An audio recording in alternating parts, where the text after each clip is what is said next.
हमारे एक ऐसे गेस्ट हैं जो आ ही नहीं रहे थे। हुजूर बहुत देर कर दी आप आते आते। कि हम अपने इष्ट देव के साथ में जितना प्यार रखते उतना झगड़ा भी करते। ओपी चौधरी आज लेट क्यों हो गए थे? आवश्यक कार्य से पानी पीने वो बाहर चले गए थे पानी नहीं पीने दिया गया विपक्ष और शोर थोड़ा सुनाई दे रहा है। शोर सुनाई दे रहा है। ये जो शोर है ये अभी मर्यादा में थोड़ी कम हो गया है। मैं इन लोग को कहता हूँ कि काम कम करो, चिल्लाओ ज्यादा चिल्लाओ, ज्यादा गपियाओ तो उससे काम अच्छा होता है। कभी प्रधानमंत्री जी ने आपसे कहा कि ये केदार बढ़िया से काम करना, देखो बलीराम जी हमारे मित्र हैं, ऐसा कुछ बोला उन्होंने कभी व्यक्तिगत मुलाकात में? नहीं, गलत तो नहीं होना चाहिए। मन सजेस्ट कराओ कि मुल्ला छत्तीसगढ़ में इसे कौन सा जगह जाना चाहिए? चित्रकूट चले जा। इसका शरीर देखिए भयंकर। बाबू हाथ मिलाओ। राज्यसभा में जाने के लिए बहुत मारामारी है। राज्यसभा में बीजेपी से कौन जा सकता कुछ इशारा कर दीजिए।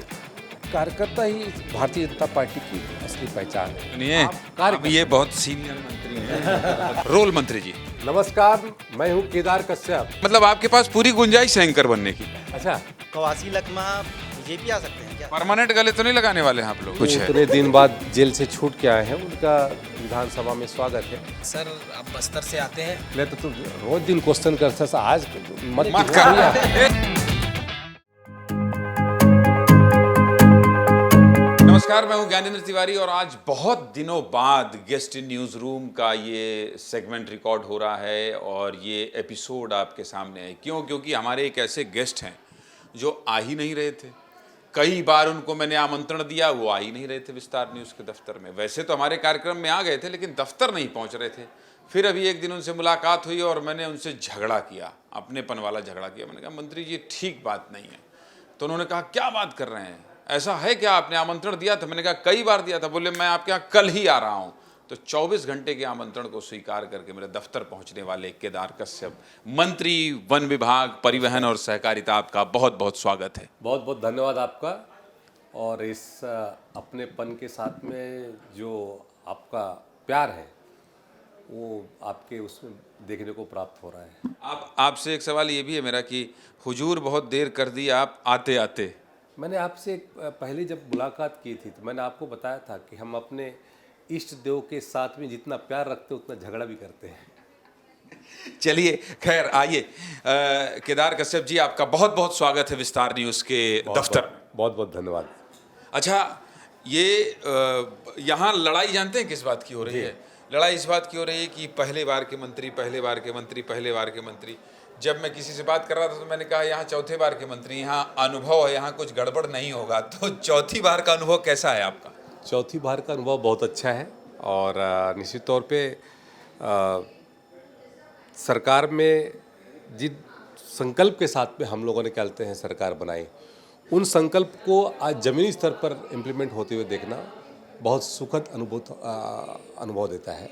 और हमारे मन को भी एक अच्छा लगता है कि हमने जिन विषयों को लेकर के सड़क की लड़ाई लड़ी, वो लड़ाई अब हम ठीक कर रहे हैं। उसको हम आर्थिक दृष्टि से, अधोसंरचना दृष्टि से, हर दृष्टि से हम उनको मजबूती प्रदान कर रहे हैं। कुल मिला के मंत्री जी ये कह रहे हैं कि हम 2000 में जो संकल्प लिए थे या सपना देखे थे उसको अब चौथी बार के इस कार्यकाल में देख रहे हैं कि वो पूरा हो रहा है।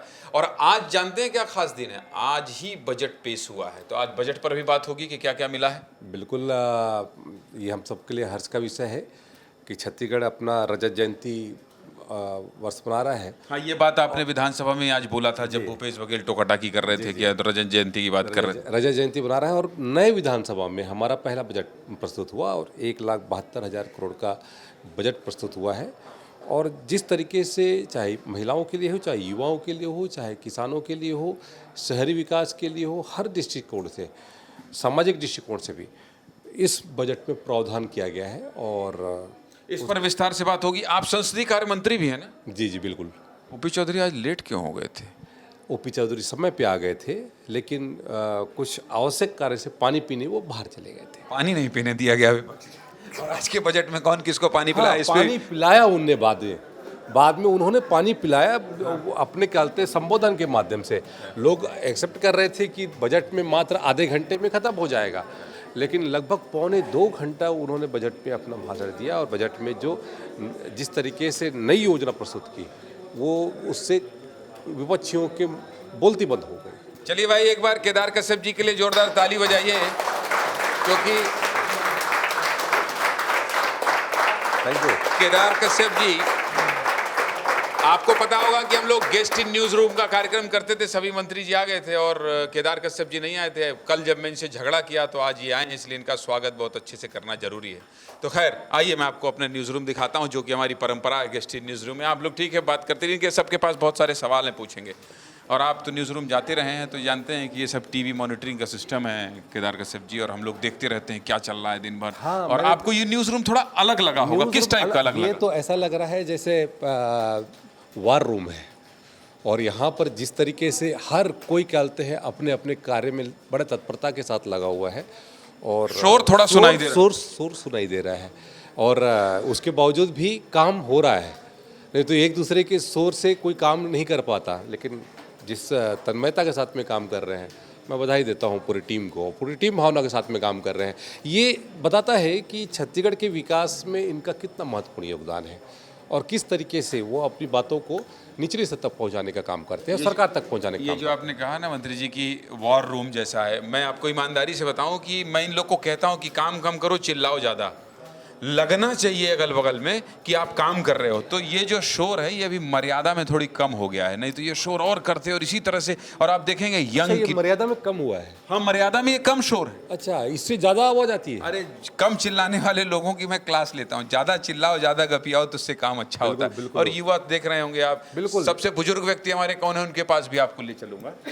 फिलहाल ये हमारा पूरा मुझे तो डिजिटल, पूरे सब युवा दिखाई दे रहे हैं, और जो जोश और एनर्जी इनकी दिखाई दे रही है, और उस एनर्जी का सही तरीके से उपयोग आप कर रहे हैं, और निश्चित तौर से इससे हमको भी लाभ होता है। ज़मीनी हकीकत हमको भी समझ में आता है। हम सरकार में बैठे हैं, हम योजना बनाते हैं, उसका क्रियान्वयन कैसे होता है, ये क्रियान्वयन का सही तरीके से आपके माध्यम से पता चलता है कि वास्तव में ज़मीनी हकीकत क्या है। जी बिल्कुल ठीक है। ये हमारा पूरा डिजिटल का टीम है। राखी, सबसे पहले तुम्हारे सवाल तैयार किए हो कि नहीं सवाल? हाँ, जय जोहार सर। जय जोहार। छत्तीसगढ़ी में करवे ना? मोर नाम राखी है, मैं राजीव में आया हूँ।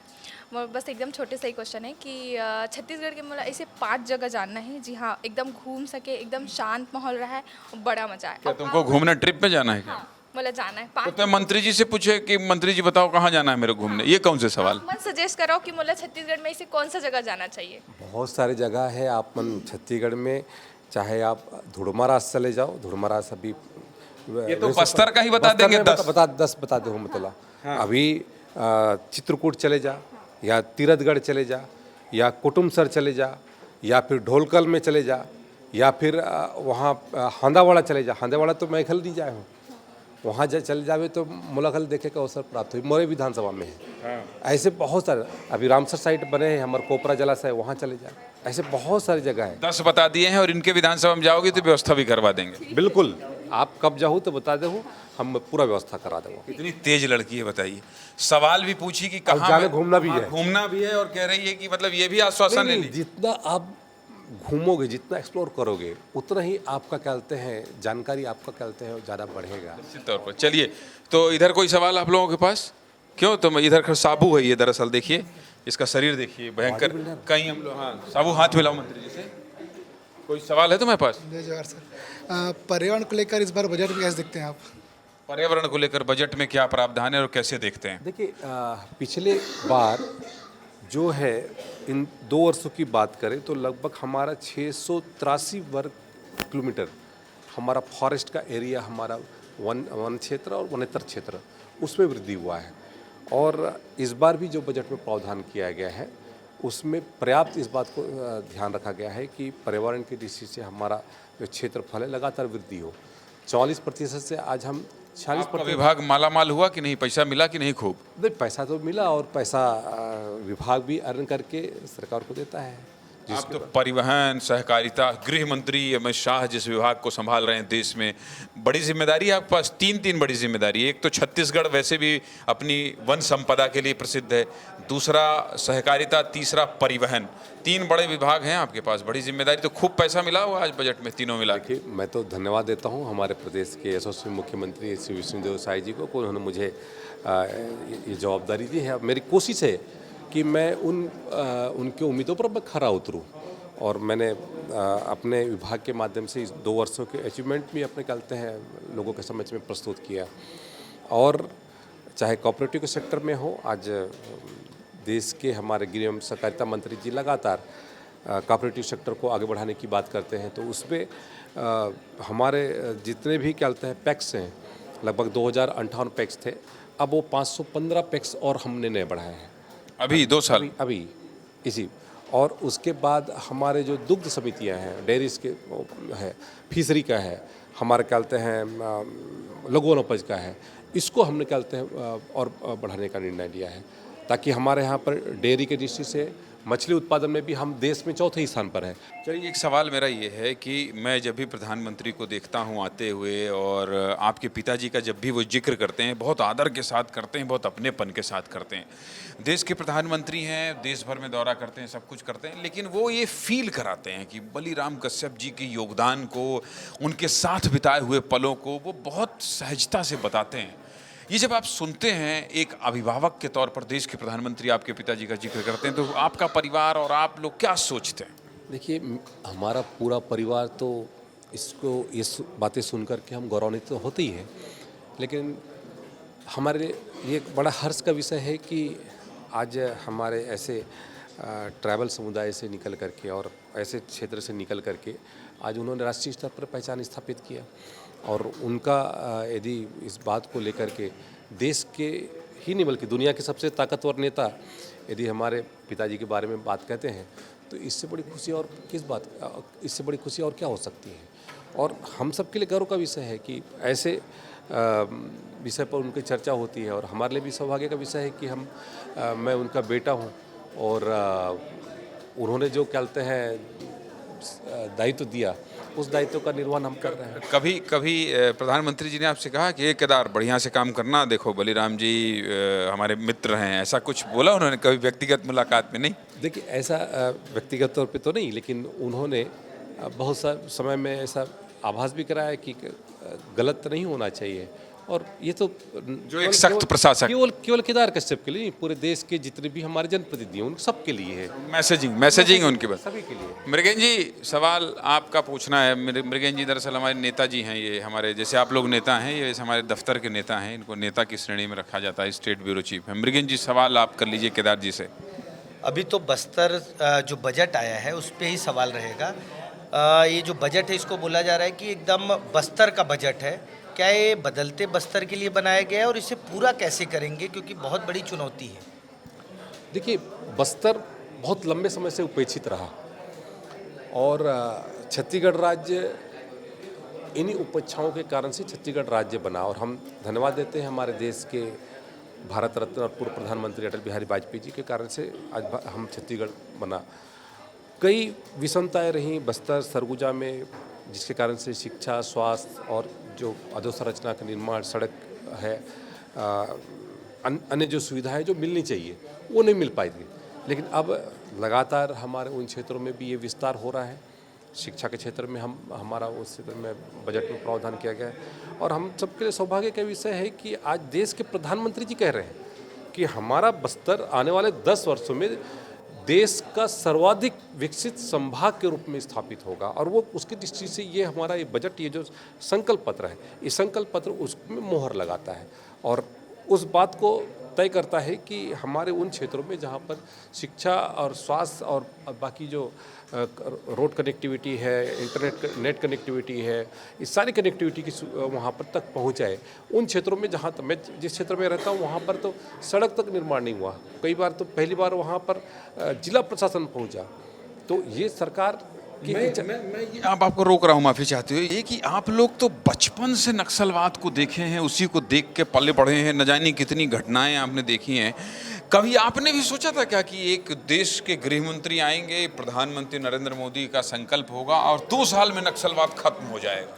कभी आपने सोचा था? बिल्कुल, ये हमारे लिए स्वप्न के जैसा था। और इन 2 वर्षों में जिस तरीके से उन्होंने जो कहते हैं संकल्प दिया, उस संकल्प को पूरा होते हम देख रहे हैं, तो ये आत्मिक संतुष्टि का वो देता है। और स्वाभाविक है, उन क्षेत्रों में जब विकास बढ़ेगा, उन क्षेत्रों में जब निर्माण के वो होंगे, हमारी लड़ाई वहाँ के विकास के लिए, वहाँ की शिक्षा के लिए, वहाँ के स्वास्थ्य के लिए, वहाँ पे लोगों को रोजगार मिले, वो सुविधाएं मिलनी चाहिए। जिसके लिए कहते हैं हम लोग लड़ते आए हैं। आज उन क्षेत्रों में वो सारी सुविधाएं हमारे उस परिवार के लोगों को मिलना चाहिए, वो हमारे समाज के लोगों को मिलना चाहिए, और उसके लिए हम लड़ते रहेंगे, और ताकि वहाँ के लोगों को इन सब चीज़ों से वंचित न होना पड़े, ताकि फिर से कोई ऐसी स्थिति निर्मित न हो जिसके कारण से बस्तर फिर से उस स्थिति में चला जाए जहाँ से फिर से ये लड़की हिडमक गांव गई है, वहां जाके रिपोर्ट करके आई। पुवर्ती गई है तुम? पुवर्ती गई है। हाँ, क्या स्टार न्यूज़ और सर की मेहरबानी थी कि मुझे ये मौका मिला और मैं वहाँ गई। और पुवर्ती की जो मैं तस्वीर देखी कि लोग कहते थे कि एक वक्त था यहाँ खड़े नहीं हो सकते थे, लोग डरते थे, लेकिन आज सोचिए एक वक्त है कि एक महिला पत्रकार भी सुरक्षित जाकर वहाँ से रिपोर्टिंग करके वापस आ सकती है। बिल्कुल, ये तो हमारे देश के हमारे माननीय प्रधानमंत्री जी का, गृह मंत्री जी का और हमारे माननीय मुख्यमंत्री जी का जो संकल्प रहा कि पुवर्ती जैसे क्षेत्रों में भी शिक्षा और स्वास्थ्य, वहाँ पर उप स्वास्थ्य केंद्र पहली बार खुला, साप्ताहिक बाजार पहली बार वहाँ तो टीवी जब चालू हुआ था तब भी मैंने खबर चलाई थी कि हिडमक गांव में देखिए टीवी चली। वो देखिए उन क्षेत्रों में कभी डेवलपमेंट पहुंच नहीं पा रहा था। उन क्षेत्रों में जब विकास वहाँ तक पहुंचा तो लोगों को आश्चर्य हुआ कि ये सब सुविधाएं भी लोगों तक पहुंच रही हैं। इसका जल्दी सवाल है, सवाल पूछो, फिर मैं इधर से सवाल पूछते पूछते अंदर जाऊंगा। एंकरिंग कराना है आज मंत्री जी से, जैसा हम कराते हैं। जी मंत्री जी, मेरा ये सवाल रहेगा, क्योंकि वैसे बहुत सारे सवाल आपसे सब पूछ ही रहे हैं, लेकिन मेरा एक इमोशनल क्वेश्चन है आपसे, इससे भावुक मत होइएगा, लेकिन मैं जानना चाहती हूँ क्योंकि अभी हाल ही में आपके परिवार में कई बड़ी विपत्तियाँ भी आई हैं, लेकिन लगातार आप जनता के बीच में भी सक्रिय रहे हैं क्योंकि नेता हैं, लेकिन उस बीच अपने आप को इमोशनली कैसे संभालते हैं? आपकी माता जी का अभी हाल ही में निधन हुआ, आपके भतीजे चले गए, और कहाँ से आपको वो शक्ति मिलती है कि खुद को मैं संभाले रखूँ? हाँ, राजनेताओं के साथ एक ये दिक्कत तो होती है कि परिस्थितियाँ कुछ भी हो, जनता को तो उम्मीद रहती है।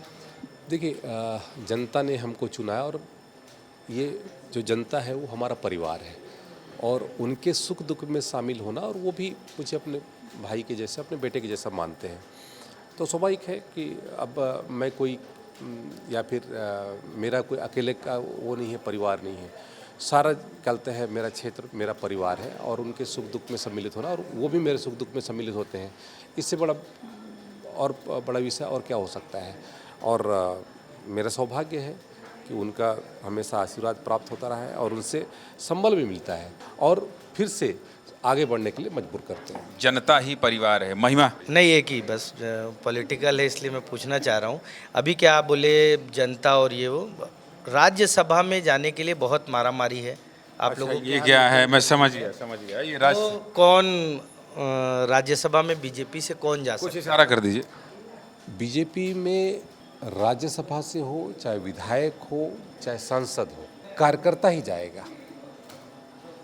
ये तो बहुत डिप्लोमेटिक जवाब है गुरुजी।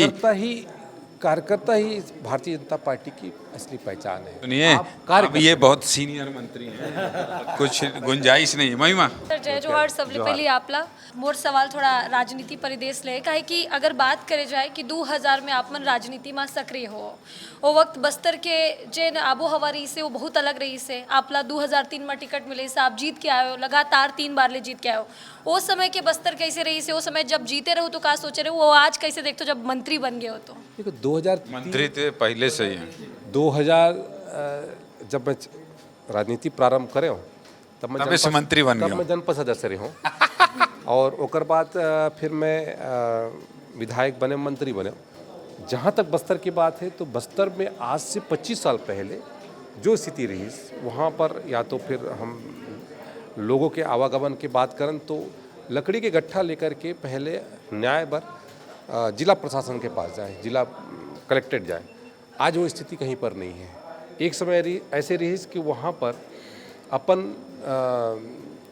धान के रखवाली पर वो बना के रखे रहे, माचा का कहते हैं, वो पैरा मचान बना के रहे।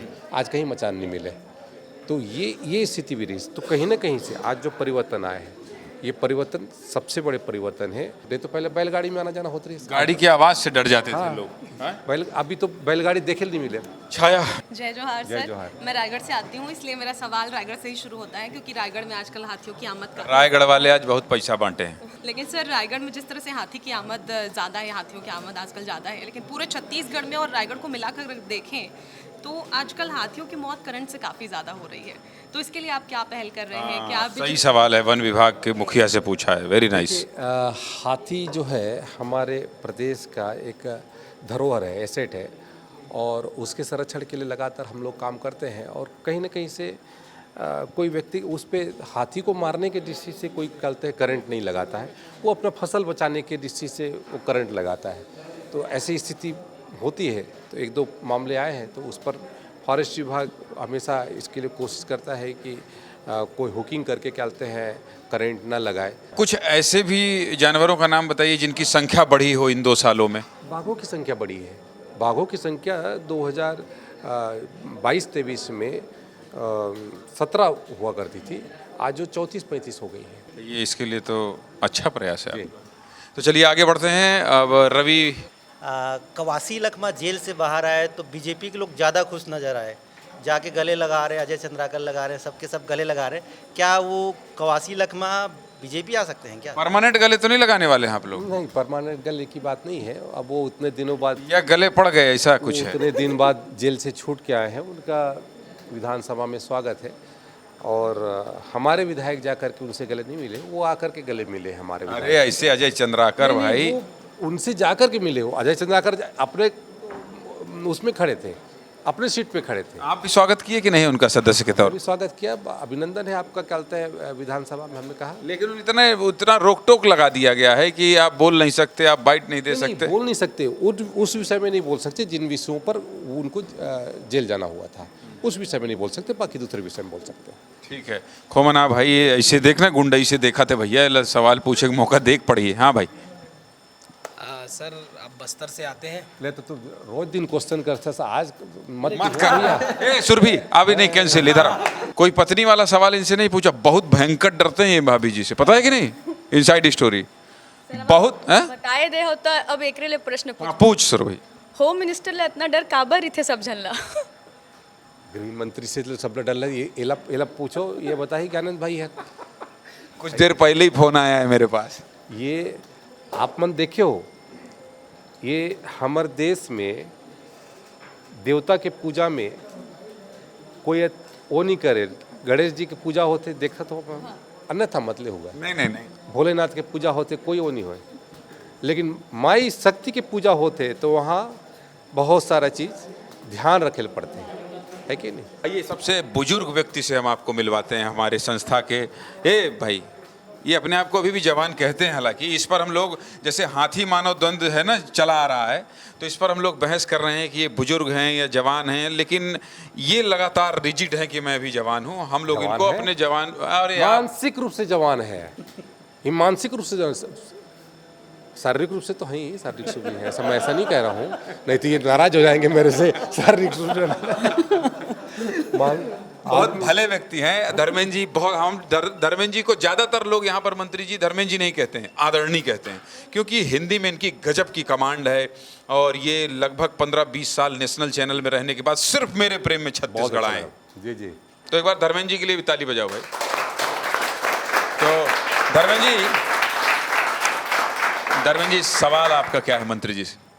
हाथी मानव संघर्ष पर बड़ी चर्चा हो रही है। मंत्री जी ने कहा कि दोनों मामले घटे हैं, मुझे लग रहा है मामले बढ़े हैं, उसके क्या कारण हैं? नहीं देखिए, हाथी मानव द्वंद पहले हम लोग महासमुंद, गरियाबंद यहाँ तक सुनने में आता था। मैंने ये कहा जी, पहले इन जिलों तक विस्तार हुआ था, लेकिन अब उधर कम होता जा रहा है, और इन वर्षों में हाथी मानव द्वंद कम हुआ है। मेरे पास आंकड़े हैं इसके पूरे। चलिए चला जाए अब स्टूडियो की तरफ। इधर सवाल सबके हो गए हैं? गाना सुनाओगे तो पूछ लो, नहीं तो नहीं हैं। चलो पूछ लो अशोक, जल्दी से सवाल, शॉर्टकट, भूमिका नहीं। सर परिवहन के जिम्मा घलो आपके पास है, और जगह जगह कैमरा लग गए हैं, थोड़ बहुत कट मारा थे मन। चालान बहुत आ रहा है इस आदमी का, चालान में फंसा हुआ है। देखो भैया, अब तो ओकर कोई मंत्री के ऊपर नहीं है, चालान मैं नहीं काटा, तो वो कैमरा है काटा थे। वो वहाँ से कैमरा में देखे थे कौन गलत चला थे, कौन ओकर पंजीयन नहीं है, कौन ओकर कागजात नहीं है, वो सब रिकॉर्ड ओकर लगा आ गए हैं। कितने चालान कटे हैं वैसे? गुंजाइश नहीं है का? कोई गुंजाइश नहीं है भैया। अनुराग नमस्ते सर। नमस्कार सर, प्रधानमंत्री जी एआई पर बहुत ज़्यादा जोर दे रहे हैं, तो मैं आपसे ये सवाल पूछना चाहता हूँ कि आपने पहली बार एआई का इस्तेमाल कब किया था? चैट जीपीटी से कुछ चुटका उटका करते हैं कि नहीं आप? जल्दी से कुछ पूछना हो तो खट से डाल दो उसमें, ये बता दे। अब चैट जीपीटी से ब्रोक से इससे अपन कभी कभी यूज़ करते हैं भाई। लेकिन ऐसा नहीं है कि उनका जो उत्तर है वो परफेक्ट रहता है। कभी कभी उनका उत्तर भी स्पेसिफिक हो जाता है, हमारा प्रश्न पूछने का कुछ अलग हो जाता है, और वो फिर हमारा जो कहते हैं उत्तर रहता है उसमें कुछ गलत मिला के एआई से मदद लो, भरोसा मत करो पूरा। हाँ सूर्यांश। सर, छत्तीसगढ़ के 4 मुख्यमंत्रियों का कार्यकाल आपने देखा है। अजीत जोगी, डॉक्टर रमन सिंह, भूपेश बघेल और विष्णुदेव साय। चारों मुख्यमंत्रियों में अगर रेटिंग की बात हुई तो सबसे बढ़िया मुख्यमंत्री आपके लिए विष्णुदेव साय भाई, मौजूदा उसमें मंत्री हैं, ये कहाँ बोलेंगे? देखिए, मतलब किसके, जैसे रमन सिंह में भी आप मंत्री रहे, विष्णुदेव साय सरकार में भी मंत्री। अब उसके बारे में हम बता देते हैं, उनकी कार्यशैली बहुत अच्छी थी, इनकी बहुत अच्छी। नहीं देखिए, मैंने कहते हैं अजीत जोगी का कार्यकाल उनके मंत्रिमंडल के रूप में कार्य नहीं किया, न भूपेश बघेल जी के मंत्रिमंडल के रूप में काम किया। डॉक्टर रमन सिंह जी के उसमें काम किया, बहुत सारे योजनाओं का क्रियान्वयन, बहुत सारी योजनाएं हम लोग लाए, और नवोदित राज्य में उस स्थिति तक लाने में हमारे डॉक्टर रमन सिंह जी का बहुत बड़ा योगदान रहा। वो एक अलग शख्सियत थे, और आदरणीय हमारे विष्णुदेव साय जी अलग शख्सियत है। टाइट कौन था, मैं पूछा हूँ, ज़्यादा दबाव किसके में रहता था? टाइट तो भारतीय जनता पार्टी की सरकार। समझ गए। चलिए आइए स्टूडियो की तरफ चलते हैं, और अब मंत्री जी को कुछ देर के लिए एंकर बनाते हैं, जैसा कि हमारी परंपरा है। आइए सर, आप यहाँ बैठेंगे। अच्छा, हम लोग कैसे एंकरिंग करते हैं, हर मंत्री किए हैं यहाँ पे, प्रदेश के सारे मंत्री, किरण सिंह देव से अध्यक्ष सब जितने भी आए हैं। ये देखिए, ये आपका बन गया फ्रेम। अब आपको सिर्फ जो सामने लिखा है वो पढ़ना है। देखिए, दिखाई दे रहा है ना जो लिखा है, दिखाई दे रहा है ना। अब मैं आपको बोलूँगा जब रोल, तो आपको इसको पढ़ना चालू कर देना है। मैं इधर आ जाता हूँ ताकि आप फुल फ्लैश एंकर लिखें। रोल मंत्री जी। नमस्कार, मैं हूं केदार कश्यप। मैं बस्तर के नारायणपुर से विधायक हूं, और हाँ, मैं छत्तीसगढ़ सरकार में वन, परिवहन और सहकारिता मंत्री की जिम्मेदारी संभालते हुए आपकी सेवा कर रहा हूं। क्या बात है, आप तो एक भी बार वो लिए ही नहीं, एक ही बार में कहाँ मतलब आपके पास पूरी गुंजाइश है एंकर बनने की। अच्छा, हाँ, एक भी बार आपने कोई कट ही नहीं लिया। नहीं तो पहली बार में कई बार आदमी अटक जाता है, ये क्या है वो क्या है, और आप एक ही बार में। तो आपको शुभकामनाएं, अगर मान लीजिए। बहुत धन्यवाद आपको। मुझे ऐसा लग रहा है कि आप मुझे प्रोत्साहित कर रहे हैं। नहीं, ये सही बात है। तो कुल मिलाकर सब मैं आपके साथ में एज ए प्रवक्ता बहुत समय से काम कर चुका हूँ, तो मुझे आदत हो गई है। क्या बात है, क्या बात है। तो मंत्री जी, आज बजट के दिन में आपने पूरा समय दिया, और बजट को लेकर भी हमारी बात हुई। आपको क्लोजिंग कमेंट में सिर्फ ये जानना चाहता हूँ मैं कि जैसे भारत सरकार का जब बजट आया था तो ये कहा गया कि 2047 के विजन के मद्देनजर आया है। गृहमंत्री अमित शाह अभी आए थे यहाँ, और होटल में जब उनका मेफेयर में कार्यक्रम था तो उन्होंने कहा था कि 10 साल में बदलता हुआ बस्तर आपको दिखेगा। इस बजट के बाद आपको लगता है कि आने वाले 1-2 साल में छत्तीसगढ़ का वो कौन सा सेक्टर है जो बूम करता दिखाई देगा? आपको लगता है कि नहीं, इस सेक्टर में तो दिखेगा भाई बहुत बड़ा परिवर्तन हुआ है? देखिए, छत्तीसगढ़ में जो अपार संभावना है, मुझे लगता है कि देश में सबसे यदि संभावना वाला कोई प्रदेश है तो हमारा छत्तीसगढ़ है। यदि हम यहाँ पे शिक्षा के क्षेत्र में यदि हम बात करें, या हम रोजगार के क्षेत्र में बात करें, तो हर क्षेत्र में इसकी संभावनाएं है। और मुझे लगता है कि जिस तरीके से इस यहाँ पर संभावना है, यहाँ पर हमारे वनोपज पर आधारित हमारा जो जीवन है उसकी बहुत अधिक संभावना है। तो कुल मिलाकर केदार कश्यप जी जो हैं, वो उनकी सरकार का बजट है, वो ये कह रहे हैं कि संभावनाओं का प्रदेश है, और आने वाले समय में ये और आपको विकसित दिखाई देगा।